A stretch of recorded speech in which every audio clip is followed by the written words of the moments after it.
Hello.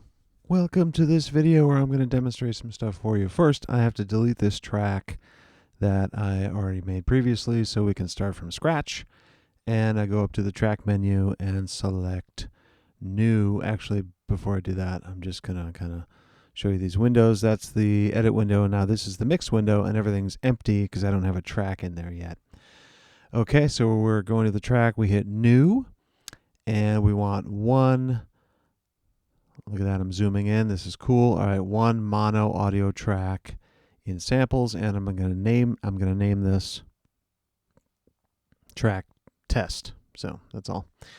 So now we have our test track, and I'm gonna just kind of show you a few things. This is the input, which you always want to make sure you have the correct input and output. A1, because I'm plugged into this microphone is plugged into A1 over in the studio, and I've just hit the record buttons. So I'm actually going to hit both record enable buttons on the track and over up at the top of the screen there. And now I'm recording, and you can't hear that recording, but because I made this video separately, and now I'm just doing the voiceover. Cool, huh? All right, so now I've double clicked on the clip itself, and I'm just going to name it something else. I'm going to name the clip and the disk file greeting, and you can expand that part of it if you want. Shows you some more info, but now the clip is called greeting, and you see it over there on the right in the clip view. So up at the top here we have these three tools: the hand grabber, the selection tool, and the trim tool. So if you're on the bottom half, it's the hand grabber. If you choose the top half of the clip, it's the selection. And then on the ends, you see how the cursor changes that little bracket. You can click and drag those back and forth to trim the selection. You see how it cuts out some audio if you trim past it. Right up there in the corner, top right corner, you can do a fade. So click and drag to create a fade out, and then click and drag on this side to create a fade in. All of that is available with those three tools selected. Now we're moving over here to the transport. So this is called the transport section. Stop, play, and record. And right now I've played back a little bit of that audio file that was in there. Of course, you have the rewind buttons, and you have a bunch of timing information above that where you can see where you are. Speaking of timers, right here we have the main clock. It's currently set to bars and beats, but I'm going to set it to time. Minutes and seconds. So you see that's beat number 2, bar number 2, beat number 3, or 3 seconds and 125 milliseconds.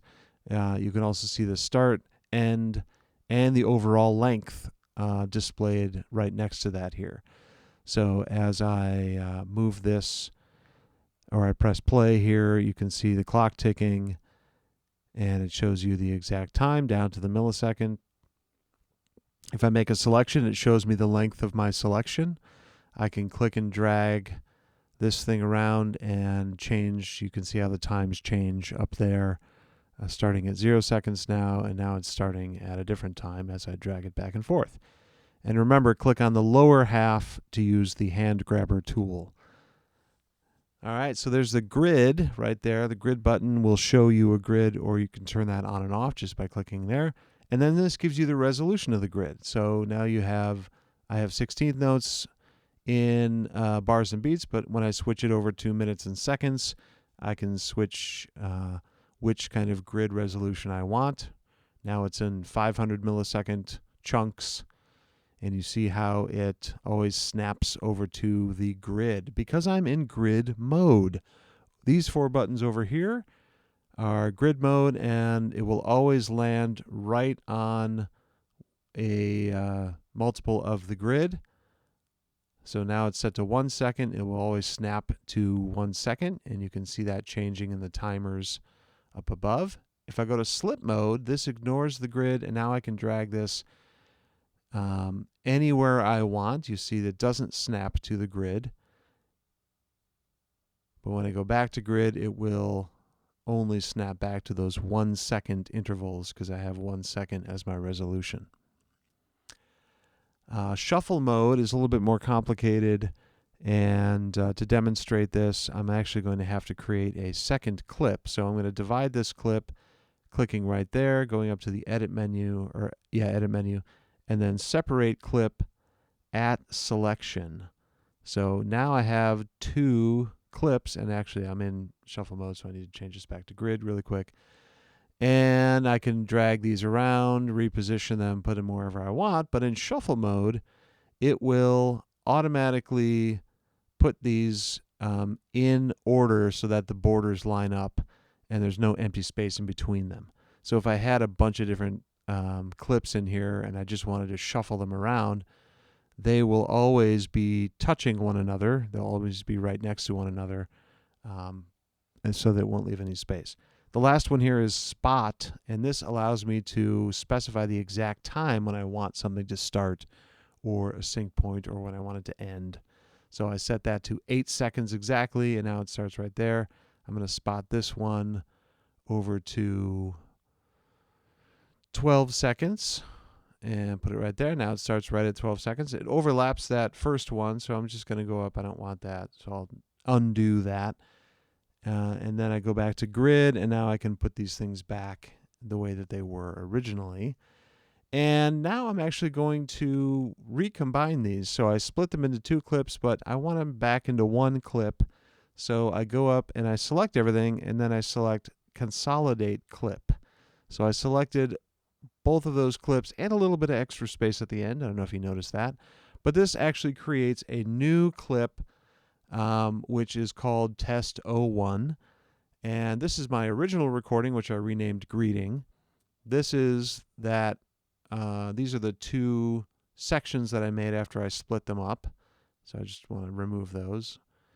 And then this is the new one that I recombined them together. And it's the name of the track, and then the numbers 01 are added automatically after that. So you have all those clips still stored there in case you want to use them. So over here on the track header, we have the input monitoring, solo, and mute buttons. These are very standard, of course. And we have the track name is test. And you see there's some information here about inserts. So I can choose to display or not display certain parts here. So I took that inserts thing out, and now this I/O, which is input, output. I don't want that either, so I remove that. But I could bring them all back if I wanted to. Here's the I/O again. And you see this is your input A1. And the output monitor left and right. So, but I don't want that in there, so I'm going to get rid of that. If I wanted to change the scale, the time scale, I could do that. Also, I could click here to turn those grid lines on and off. If you click there, that might happen. So bars and beats. Now I can see time and bars and beats. So that's kind of cool. I can also view time code 2, feet and frames and samples, all that information, but we want to keep it simple for now. I could add these as well. I'll show you what these do. They just add these other things. So if I wanted to change the tempo of this, see it's set to 120 by default. I could do it there. I can make tempo changes. I could add meter changes. Right now it's at 4/4. I could change the key. If I wanted to, if I'm composing music in here, I can use those features. And markers are where you would go to assign just text headers for different sections, like verse, chorus, bridge, things like that, or section 1, section 2, whatever you want. All right, so I can switch between these as the main counter. You see that main counter changes. All right, going up here to these buttons, these are just zooming in from left to right, so you can zoom in and see more or less of the waveform this way. And I think I was pressing some buttons on the solid state logic devices here. Yeah.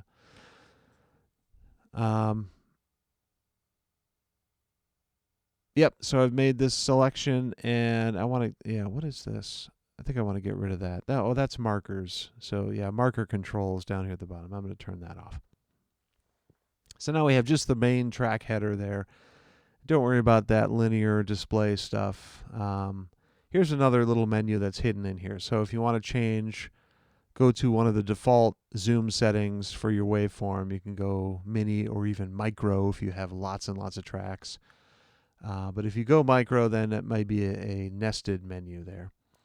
So here's large. I can also change this by simply dragging right here and just making it whatever size I want. But never, ever go extreme. Never go. I'm warning you right now. Don't do it. Just kidding. It's fine. So here, waveform display. There are lots of different ones in there, but I'm going to take a look at volume display. So it shows me a line. Now I can change this line and actually click on these little breakpoints here, and I can create this ramp, which will, during playback, it will actually raise up the volume of the track automatically. So this is called automation. This is one way of doing it.